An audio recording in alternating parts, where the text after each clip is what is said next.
eletricidade ajuda a mover o mundo. É a principal fonte de luz, força e calor da vida contemporânea. Mas afinal, o que é a eletricidade? Quais são os fenômenos relacionados a ela? A gente vai entender isso tudo por meio de experimentos em laboratório. Vamos lá? Esse é o professor Cláudio Furukawa, do Instituto de Física da Universidade de São Paulo. Tudo bem, professor? Tudo bem. Em relação à eletricidade, como é que foram feitas as primeiras descobertas? Bom, as primeiras descobertas foram feitas há mais ou menos 600 anos antes de Cristo pelos gregos. E as primeiras experiências que eles faziam na época, né, eram através dessa resina que saía da casca das árvores. Se chamava âmbar. Âmbar. É uma espécie de plástico, só que natural.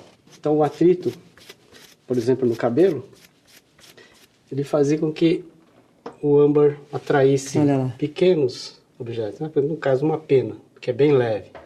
E o termo eletricidade vem dessa palavra âmbar em grego, né? Âmbar em grego é elétron, e daí surge o nome eletricidade. Então, hoje, existem materiais mais simples. Por exemplo, o canudinho de refresco, né, que também é um plástico. Né? Então, nós vamos atritar e colocar, por exemplo, num suporte. E aí, se você aproximar a mão daquela parte de lá, você vai ver que ela atrai a sua mão e a sua mão atrai o canudo. Então, o que a gente faz aqui é um fenômeno chamado de eletrização, né? Mais ou menos o que os gregos faziam. A eletrostática, que nós vimos agora no começo, não teve muita aplicação prática, porque não servia, por exemplo, para acender uma lâmpada, para girar um motor ou alguma coisa desse tipo. Então, houve a necessidade de se gerar mais cargas. E a partir daí foi inventado aí a pilha.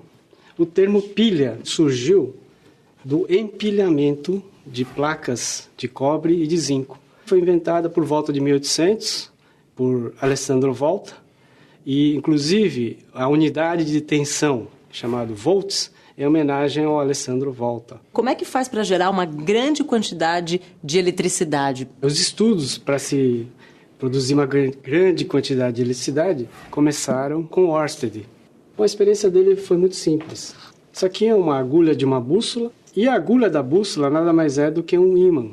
Então ele tende a apontar para a direção norte-sul do campo magnético da Terra, que a Terra também é um grande ímã.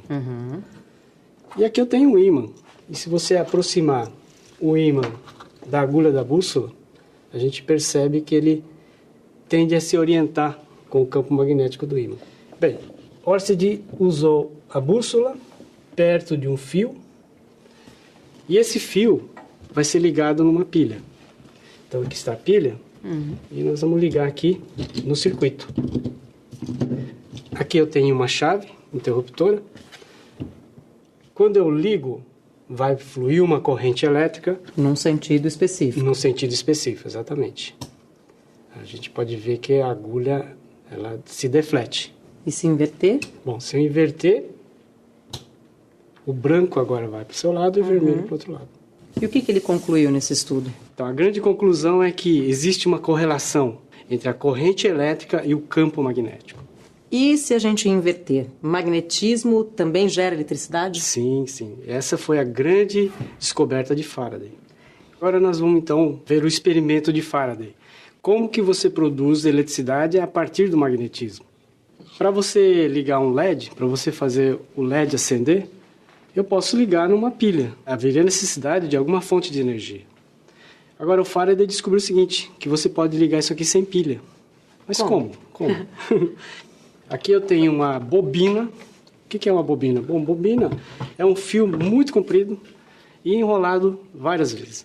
Aqui eu tenho uma bobina de 300 espiras. Então, 300 voltas. Aqui eu tenho, apesar de pequeno, 4.000 voltas. É um fio bem mais fino. E aqui eu tenho em torno de 100 voltas. Só que como ele está encapado em massa epóxi para ficar rígido, a gente não está conseguindo ver os fios. Aqui um medidor de corrente elétrica. Então ele vai acusar a passagem de uma corrente elétrica. Então você podia segurar, por favor? Então, aqui um ímã, campo magnético. E o Faraday descobriu que se eu deixo o ímã parado, nada ocorre. Mas se eu puser o ímã em movimento, haverá a geração de um campo elétrico, e esse campo elétrico é que vai fornecer uma corrente elétrica pelo fio. E muda se é mais rápido ou mais devagar? Sim, quanto mais rápido, mais volts irá aparecer, maior a tensão induzida. E para mostrar o que existe em torno desse ímã, que é algo que a gente não vê, que a gente chama de campo magnético, eu trouxe aqui uma plaquinha com um monte de esferinhas de ferro. E essas esferinhas de ferro, elas se alinham com o campo magnético do ímã, que a gente pode olhar por aqui. Olha. Você vê que há alguma coisa em torno desse ímã que nós chamamos de campo magnético. E a variação desse campo magnético que passa por dentro da bobina é que vai me gerar eletricidade. Então, essa experiência de Faraday foi revolucionária, porque a partir de uma forma de energia que é abundante na natureza, que é a energia mecânica, a gente pode transformar em eletricidade. E como é que isso se aplica no nosso dia a dia? No nosso dia a dia, a gente consegue essa produção de eletricidade nas usinas hidrelétricas, que eu vou mostrar agora nesse próximo experimento. Aqui nós montamos, então, um pequeno modelo de como funciona uma usina hidrelétrica. Então, nós temos aqui um monte de colheres que a gente adaptou para funcionar como uma turbina. Ele está ligado a um eixo, e esse eixo é ligado nesse disco de acrílico, que tem 4 ímãs, né? E a gente pode mostrar que são ímãs, grudando aqui essa moeda, e nós vimos que o ímã tem um campo magnético. O ímã perto da bobina, mas parado, você vê que não acontece nada. Mas se o movimento do ímã perto da bobina, ele é capaz de gerar um campo elétrico que, por sua vez, ela produz uma corrente elétrica. Então, se você quiser, pode girar. Olha. Acende. Acende. Quanto mais rápido você girar, mais intenso o brilho. E, professor, de que outra forma eu posso fazer essa turbina girar? Você pode fazer de diversas formas. Por exemplo, numa usina hidrelétrica. Ou, por exemplo, se você assoprar, você está usando a energia do vento, que seria a energia eólica. Ou, se não, eu poderia usar o vapor, tá? O vapor saindo em alta velocidade e fazer girar da mesma forma, né? Transformando a energia térmica em energia mecânica e energia mecânica em energia elétrica. E aqui, nesse caso? No nosso caso, a gente vai usar a força das águas. Aqui, então, é a água que estaria represada numa hidrelétrica. Num outro nível. Num outro nível. Ela pode ser liberada aos poucos e essa energia pode ser usada para virar a turbina. E a energia armazenada na água represada vai sendo transformada em energia cinética, energia de movimento, e essa energia de movimento sendo transformada em eletricidade por meio desse dispositivo que seria o gerador ou dínamo.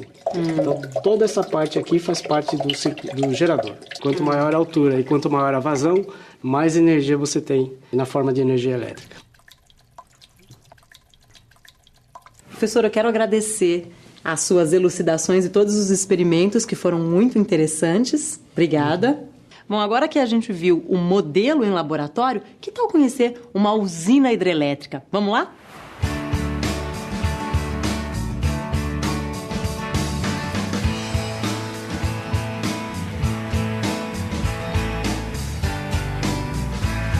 Eu vim até Rio Claro, no interior de São Paulo, para conhecer a usina hidrelétrica de Corumbataí. Esse aqui é o Evandro, técnico de operação hidrelétrica. Obrigada por me receber, viu, Evandro? Sejam bem-vindos.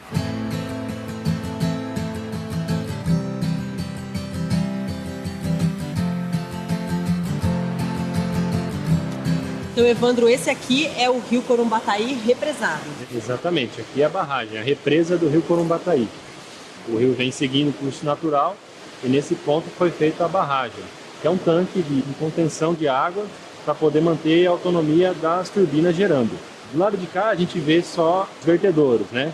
Que é o que? A água que eu não preciso, ela continua seguindo o curso natural do rio. E do lado de lá é onde tem a comporta que alimenta as turbinas.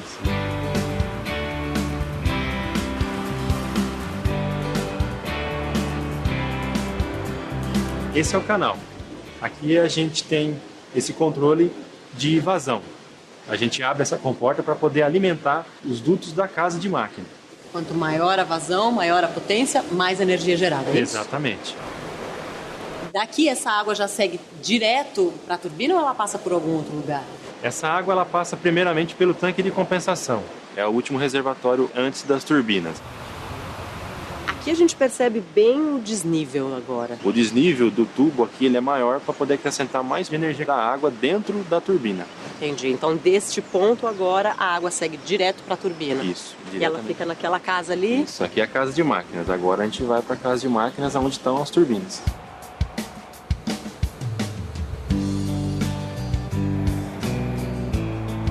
Evandro, então agora finalmente a gente chegou no coração da usina, é isso? Exatamente. Aqui é onde agora tudo acontece, né?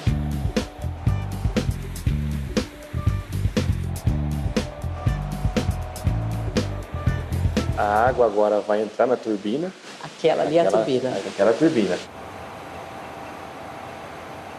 Esse é o regulador de velocidade.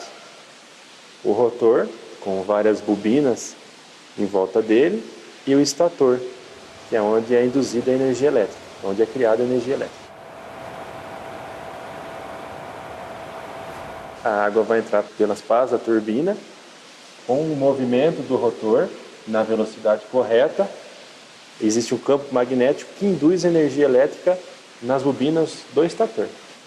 E a água, Evandro, que foi usada para a geração dessa energia, o que acontece com ela? Essa água ela retorna para o rio, ela segue o seu curso natural. Você viu então como funciona uma usina hidrelétrica. Mas existem muitas outras formas de produzir energia. O fundamental é que, de olho na preservação do planeta, o mundo moderno busque soluções cada vez mais limpas e renováveis. É a tecnologia, com o apoio da física, em busca de novas invenções.